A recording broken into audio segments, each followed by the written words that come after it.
A zombaria dos 42 jovens contra o profeta Eliseu. Segundo Reis capítulo 2 versículos do 23 ao 25, de Jericó, Eliseu subiu para Betel. No caminho, alguns jovens que vinham da cidade começaram a zombar dele, gritando: sobe, careca! Sobe, careca! Voltando-se, olhou para eles e os amaldiçoou em nome do Senhor. Então, 2 ursas saíram do bosque e despedaçaram 42 jovens. De Betel, prosseguiu até o Monte Carmelo e dali voltou para Samaria.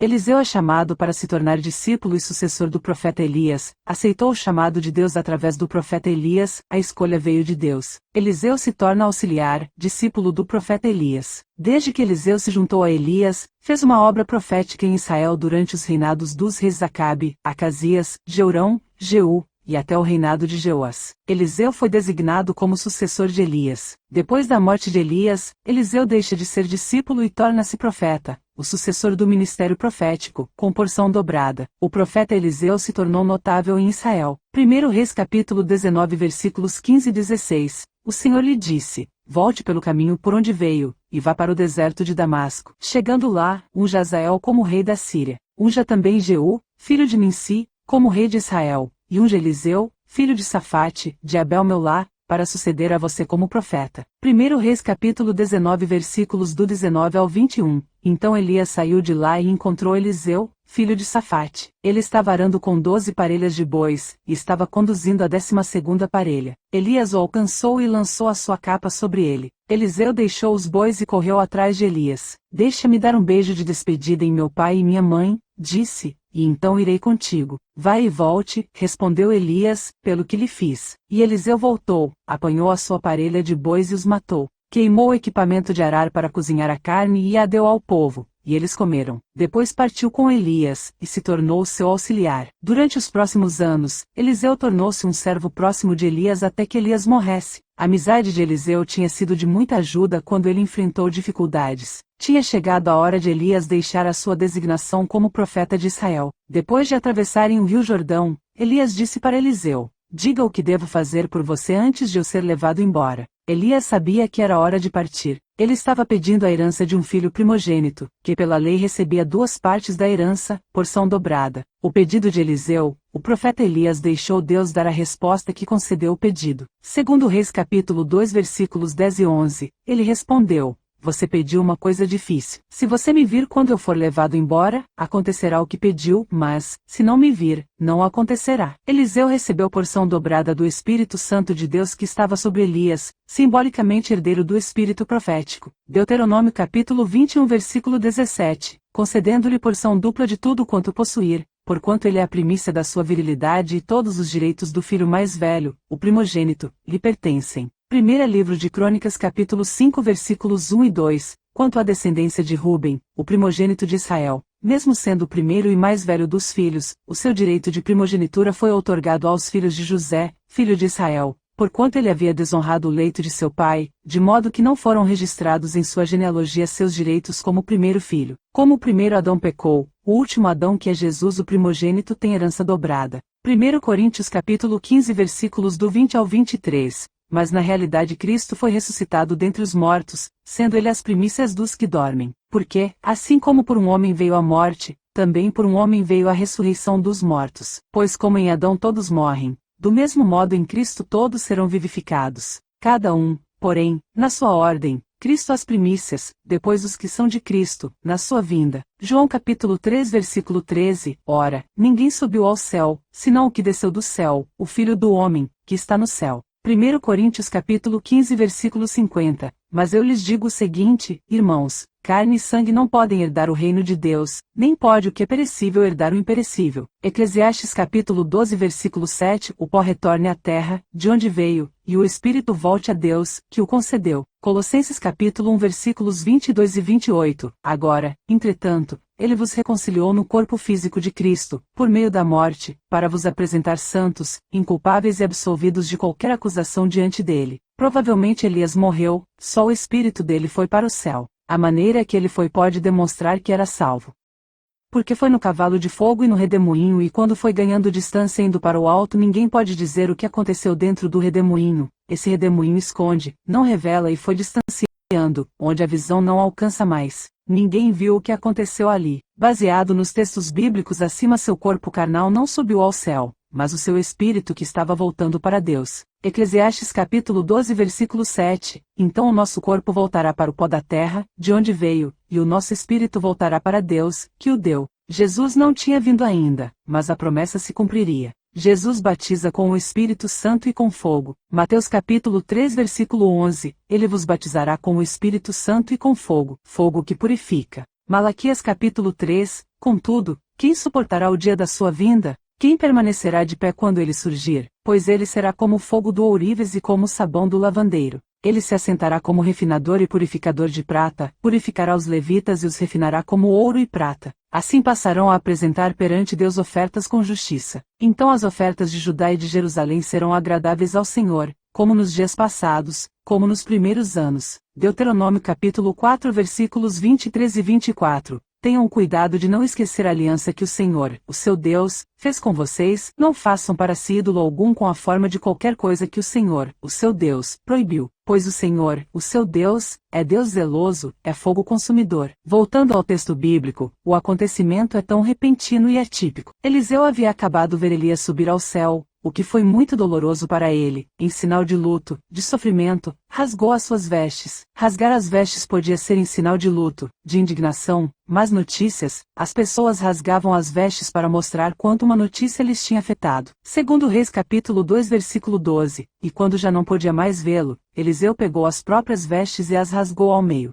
Outro exemplo de luto em Gênesis capítulo 37 versículos 34 e 35, então Jacó rasgou suas vestes, vestiu-se de pano de saco e chorou muitos dias por seu filho. Segundo Samuel capítulo 13 versículos 30 e 31, e estando eles ainda a caminho, chegou a seguinte notícia ao rei: Absalão matou todos os teus filhos, nenhum deles escapou. O rei levantou-se, rasgou as suas vestes, prostrou-se com o rosto em terra, e todos os conselheiros que estavam com ele também rasgaram as vestes. Alguns povos pagãos tinham por hábito impor artificialmente a calvície, por raparem a cabeça em época de pesar pelo falecimento de um parente, ou por motivos religiosos, mas era proibido aos israelitas praticar isso. Os sacerdotes receberam uma ordem específica de não se fazerem calvos, nem rapar as extremidades da barba por causa dos mortos. Levítico capítulo 21 versículo 5. Os sacerdotes não podem rapar a cabeça, aparar a barba ou cortar-se em sinal de luto. Eles serão completamente fiéis ao seu Deus e não deverão profanar o nome de Deus. Eliseu havia acabado de assumir o ministério profético após a ascensão de Elias. Logo após, ocorre logo no início de seu ministério, tornar saudáveis as águas de Jericó. Eliseu purificou as águas contaminadas de Jericó, que foram consideradas a causa da improdutividade da terra, de abortos espontâneos e mortes.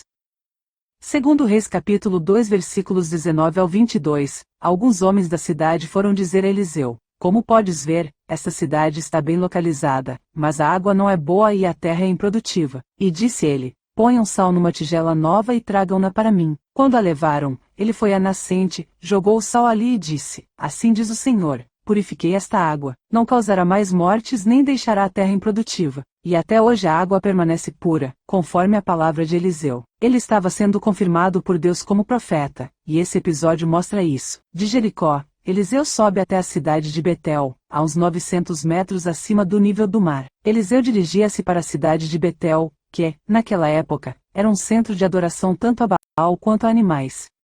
A cidade havia sido transformada por Jeroboão em uma cidade idólatra. Estabeleceu a idolatria com centros de idolatria em Betel, o local do episódio citado, e Dan, 2 bezerros de ouro, um Betel e outro em Dan que Jeroboão mandou fazer. A cidade de Betel, identificada pela presença do Senhor, foi profanada e transformada em um dos mais importantes centros de idolatria, onde muitos rejeitavam a verdadeira adoração a Deus. A idolatria de Jeroboão foi apenas o começo da idolatria promovida pelos reis de Israel. Apenas 25 anos depois da morte dele, um novo rei começou a reinar em Israel. Onri e seus descendentes, especialmente seu filho Acabe, levaram a nação ainda mais longe do Senhor. Acabe e sua mulher, Jezabel, promoveram a adoração a falsos deuses e tentaram exterminar os servos do verdadeiro Deus. Elias foi o principal porta-voz de Deus contra os pecados dessa família, e ele passou para Eliseu a responsabilidade de continuar defendendo a verdade. Logo depois de receber a missão de continuar o trabalho de Elias, Eliseu fez alguns sinais notáveis que confirmaram seu lugar como porta-voz de Deus. Pode simbolizar a contínua oposição sofrida pelos profetas de Deus na sociedade pecadora de Israel, referindo ao luto dele, porque os pagãos raspavam a cabeça, apararam a barba ou cortavam-se quando estavam de luto. Não era um costume dos israelitas, eram proibidos de praticar o costume pagão, portanto chamar Eliseu de careca era uma afronta, uma zombaria à proibição de Deus. Eliseu estava subindo para Betel, estava indo da cidade de Jericó para a cidade de Betel, era uma subida.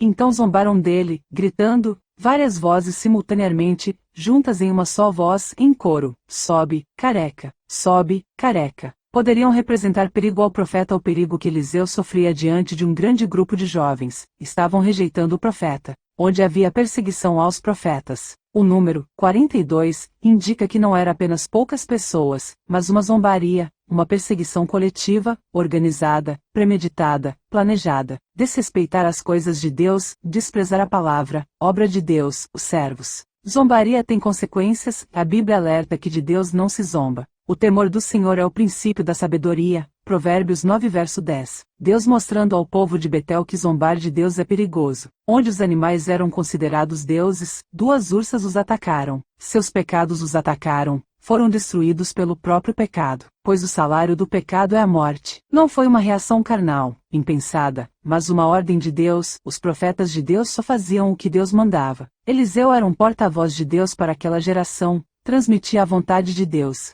1 Coríntios capítulo 10 versículos 14 e 20. Portanto, meus amados, fugi da idolatria. Antes digo que as coisas que os gentios sacrificam, as sacrificam aos demônios, e não a Deus. E não quero que sejais participantes com os demônios. A zombaria não seria somente a respeito da pessoa de Eliseu, mas sim de sua consagração ao ministério profético. Estavam rejeitando a escolha de Deus, diminuindo a importância e a autoridade do próprio Deus, rejeitando Deus, rebelando contra ensinamentos de Deus, rebelando contra o governo de Deus. A rebelião de Corá, Datã e Abirão contra a liderança de Moisés e Araão. Arrogância, exaltação, vaidade, soberba, inveja, cobiça, articulação começou com Corá, levita primo de primeiro grau de Moisés e Arão, e para buscar apoio, aliou-se a Datã e Abirão. Associados na rebelião, tinham suas ambições, seus interesses, queriam a fazer o que era da própria vontade. A luta do espírito contra a carne estava ali representada. O povo estava se insurgindo contra o governo de Deus. Corá, Datã e Abirão, com 250 partidários, chefes do povo, se levantaram contra Moisés e Arão, uma disputa por poder. Rebelião contra Moisés, que não estava à frente de Israel por vontade própria, pelo contrário. Moisés relutou em se deixar usar pelo Senhor. Havia renuncias que precisava fazer, dificuldades, obstáculos, desafios, dilemas, responsabilidades para enfrentar. Aliançado, obediente, dependente de Deus. Arão era o homem a quem Deus escolheu para ministrar junto com Moisés. Arão e os filhos dele foram os escolhidos como sacerdotes. Através desse incidente, fica evidenciado que, apesar do ciclo de Elias ter acabado, Deus ainda possuía um representante na terra e que onde a autoridade de Deus continuava a mesma. O mesmo Deus que chamou e sustentou Elias em seu ministério agora estava caminhando e sustentando a Eliseu. Salmos 2 versos 3 e 4. Os reis da terra se levantam, e os príncipes se reúnem contra o Senhor, e contra o seu ungido dizendo: rompamos as suas cadeias, e sacudamos de nós as suas ataduras. Aquele que está entronizado no céu se ri, o Senhor zomba deles. Então lhes fala na sua ira e no seu furor os confunde. Glórias a Deus, aleluias.